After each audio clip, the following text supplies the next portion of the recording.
From Global's newsroom at 5 o'clock, business leaders are calling for more government support for sectors affected by the latest coronavirus restrictions. Infections are at record levels in the UK. At last night's Downing Street briefing, England's Chief Medical Officer Chris Whitty urged people to scale back their Christmas plans. I do think people should prioritise what matters, and that by definition means deprioritise other things.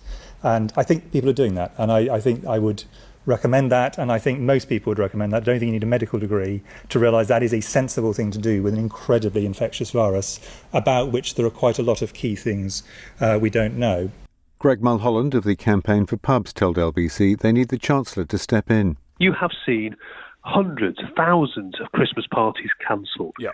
You have pubs, you have restaurants, you have hotels that have lost a huge chunk of their December bookings and are frankly now looking into the abyss for next year and with no financial support. The Treasury insists some support packages remain in place. The Bank of England will announce its latest interest rate decision later. It has to tackle inflation at its highest level in a decade, but some analysts think it'll hold off on a rise this month as the economy is more fragile because of coronavirus restrictions. A children's charity is warning young people could be more vulnerable to exploitation from county lines drugs gangs if the UK goes into another lockdown. The Children's Society says the festive period could also make things worse for them. James Simmons-Reid from the charity says they're more at risk when they're not in school. Learning from previous lockdowns, we know that when children are not accessing education, they're often at more risk from perpetrators looking to control and exploit them.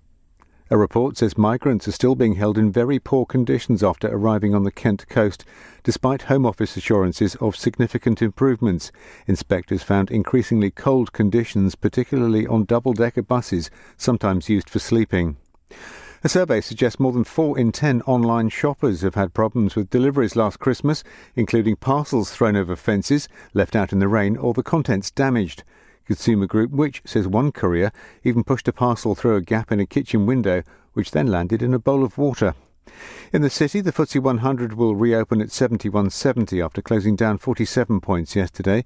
The pound buys $1.32 and €1.17. LBC weather: patchy fog in eastern England, may be slow to clear. Cloudy and mostly dry elsewhere, but some rain in the far north. Still mild for most, with a high of 11 degrees. From Global's newsroom for LBC, I'm Andy Ivy.